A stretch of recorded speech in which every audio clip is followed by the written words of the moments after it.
एक बार एक गांव के दो लड़कों ने शहर जाकर पैसे कमाने का डिसीजन लिया और दोनों लड़कों ने ही, सिद्धार्थ और देवेंद्र ने, शहर जाकर इधर उधर छोटा मोटा काम करके कुछ पैसे जमा कर लिए और दोनों ने ही उस पैसे से अपना अपना बिजनेस शुरू किया और दोनों का ही बिजनेस चल पड़ा और दोनों ने ही 2 साल के अंदर अंदर सिद्धार्थ और देवेंद्र ने बहुत अच्छी खासी तरक्की कर ली। अब जब बिजनेस इतना अच्छा चल रहा था तो देवेंद्र ने सोचा कि मेरा काम तो बहुत बढ़िया चल रहा है, बहुत अच्छा चल रहा है, तो अब तो सिर्फ मैं ही मैं हूं, अब तो मैं तरक्की की सीढ़ियां चढ़ता चला जाऊंगा, अब तो कामयाबी मेरे कदमों के नीचे है।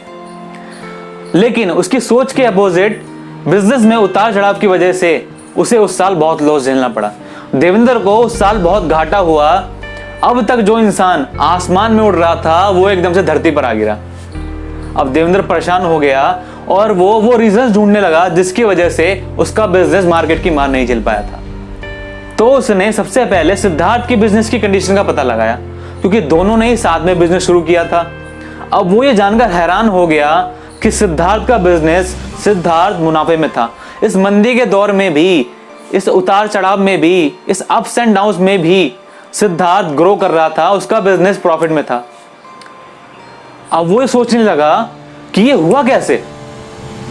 तो उसने तुरंत सिद्धार्थ के पास जाने का डिसीजन लिया कि अब मैं सिद्धार्थ के पास जाऊंगा और उससे पूछूंगा। अब अगले ही दिन देवेंद्र सिद्धार्थ के पास पहुंच गया और सिद्धार्थ ने देवेंद्र को देखा। उसने बोला, अरे देवेंद्र भाई। उसने बहुत अच्छे से देवेंद्र की खातिरदारी की, मेहमान नवाजी की, बहुत अच्छे से देवेंद्र का आदर सत्कार किया और उससे अचानक आने की वजह पूछी कि अचानक कैसे आना हुआ देवेंद्र भाई। तो देवेंद्र ने बताया कि भाई इस साल मुझे बिजनेस में बहुत लॉस हुआ, बहुत घाटा झेलना पड़ा। इस साल मेरा बिजनेस मार्केट की मार नहीं झेल पाया।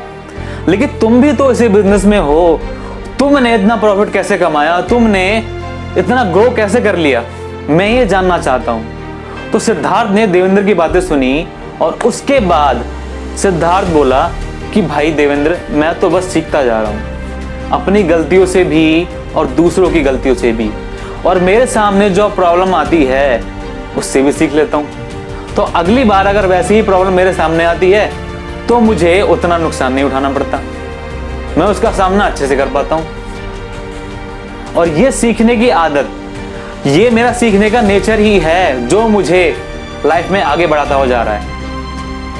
अब देवेंद्र ने सिद्धार्थ की बातें बहुत ध्यान से सुनी तो उसको अपनी भूल का, अपनी गलतियों का एहसास हुआ, क्योंकि सक्सेस के नशे में, कामयाबी के नशे में देवेंद्र इतना ओवर कॉन्फिडेंस हो गया था कि उसने सीखना ही छोड़ दिया था, उसने अपनी लर्निंग ही छोड़ दी थी।